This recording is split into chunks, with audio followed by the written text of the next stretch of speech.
Hello friends, मेरा नाम साहिल राही है।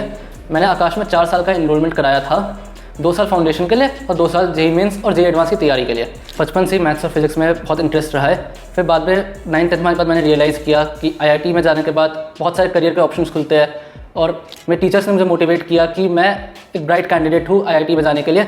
इसलिए मैंने 11th 12th में जेईई की तैयारी करने का डिसीजन उठाया और ऐसे इंजीनियरिंग को ऐसा करियर पाथ चुना। मैंने स्टार्टिंग से जेईई एडवांस 2025 के लिए स्ट्रैटेजी बनाई। मैंने सारी क्लासेस रेगुलरली अटेंड करी।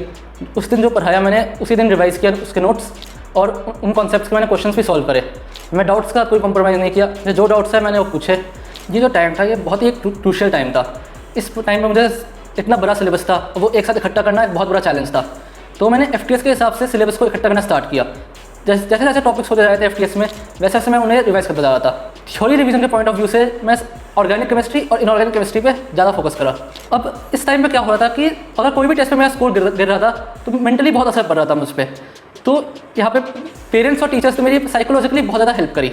ये 2 साल की एक बहुत ही लंबी जर्नी है। यहाँ पे हेल्थ एक बहुत बड़ा क्रूशियल फैक्टर है, जो कि अगर हेल्थ बिगड़ गई तब एक बहुत बड़ा पीरियड ऑफ टाइम चला जाएगा जिसमें हम बहुत कुछ पढ़ सकते थे, पर हेल्थ की वजह से हम पढ़ नहीं पाएंगे। इसलिए हेल्थ का ख्याल रखना बहुत ज़्यादा ज़रूरी है। डिसिप्लिन स्टडी करनी है, हार्ड वर्क करना है, पर रिजल्ट की टेंशन मत लो। ज़्यादा टेंशन लेने से कुछ नहीं होगा और बस डिसिप्लिन पढ़ाई करो। अगर बीच में एग्जॉस्ट हो रहे हो, बहुत बार एग्जॉस्ट हो गए भी, तो ब्रेक ले लो, पर ब्रेक स्ट्रैटेजिकली लेने हैं।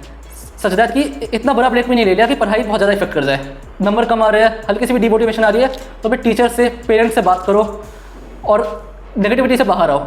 अगर ज़्यादा टाइम तक डीमोटिवेटेड रहोगे तब बहुत असर पड़ेगा साइकोलॉजिकली।